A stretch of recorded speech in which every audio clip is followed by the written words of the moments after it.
Pada tahun 2007, Malaysia telah memperuntukkan sebanyak 105 juta ringgit untuk misi 10 hari terhadap kepada Sheikh Muzaffar Shukor untuk menaiki Soyuz TMA-11 ke stesen angkasa antarabangsa.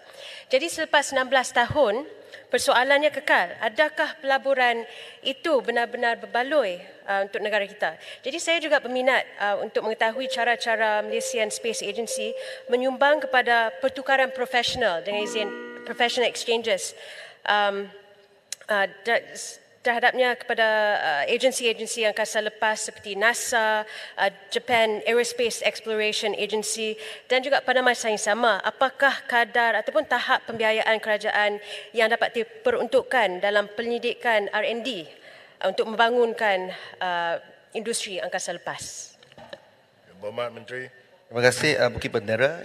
Terima kasih Datuk Timbalan Yang di-Pertua. Untuk makluman ahli-ahli yang berhormat, program Angkasawan Negara satu adalah satu program offset di bawah kerjasama bilateral antara kerajaan Malaysia dan juga kerajaan Rusia. Menerusi program ini, kerajaan Rusia bersetuju untuk menanggung kos melatih 2 orang angkasawan dan juga menghantar seorang angkasawan Malaysia ke stesen angkasa antarabangsa ISS pada bulan Oktober 2007. Dan untuk makluman Bukit Bendera dan juga Dewan Yang Mulia ini, kerajaan tidak menanggung jumlah kos yang disebutkan tadi, iaitu 105 juta ringgit untuk misi angkasawan itu, tetapi kerajaan berbelanja sekitar 16 juta ringgit merangkumi kos-kos bagi menjalankan misi saintifik, aktiviti pendidikan, proses pemilihan angkasawan, latihan di National Aeronautics dan Space Administration NASA, dan juga insurans angkasawan. Kerajaan telah menerima pulangan 16 juta ringgit ini dalam bentuk Return of Value (ROV) menerusi penjanaan ilmu, pembangunan bakat dan juga perkongsian pakar dan sebagainya. Dan untuk makluman ahli-ahli yang berhormat, menerusi program PAN ini, Malaysia berupaya menjalankan sebanyak 6 penyelidikan sains microgravity yang merangkumi bidang perubatan dan farmaseutika, sains hidupan dan juga bioteknologi yang telah dijalankan oleh angkasawan negara dalam masa 8 hari itu. Kesemua penyelidikan tersebut telah menghasilkan kertas kerja saintifik yang diterbitkan di dalam jurnal tempatan dan antarabangsa yang telah memberi sumbangan kepada penjanaan ilmu dan pengetahuan baru. Sebanyak 8 paten daripada penyelidikan di ISS telah difailkan di Malaysia dan juga antarabangsa serta 1 trademark. Selain itu, hasil penyelidikan turut menyumbang kepada faedah ekonomi melalui pembangunan antibiotik baru untuk industri farmaseutika, produk spin-off dan juga produk dikomersialkan untuk kegunaan industri khususnya dalam bidang penghaburan protein.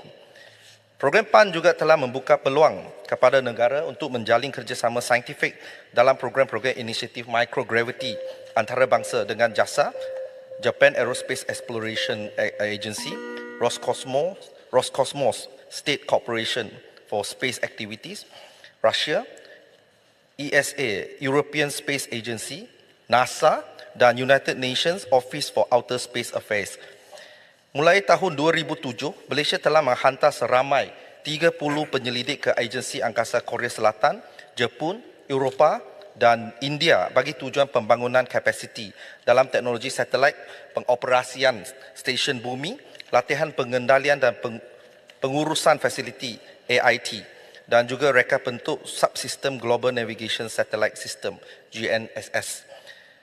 Untuk makluman ahli-ahli yang berhormat, kos pembiayaan R&D pembangunan teknologi angkasa perlu modal yang besar.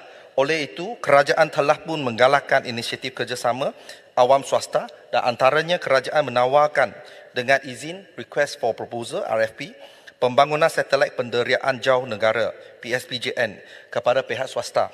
Inisiatif ini memberi peluang kepada industri angkasa tempatan untuk turut bersama menyumbang dalam memacu pembangunan sektor angkasa negara. Poin yang terakhir, Datuk Yang di-Pertua, mesti turut menawarkan beberapa jenis dana bagi tujuan pembiayaan aktiviti penyelidikan, pembangunan, pengkomersialan dan inovasi seperti dana penyelidikan strategik yang dimanfaatkan oleh industri dan syarikat pemula dalam bidang angkasa. Kesemua dana ini boleh mampu memacu pertumbuhan mampan industri angkasa tempatan. Sekian, terima kasih.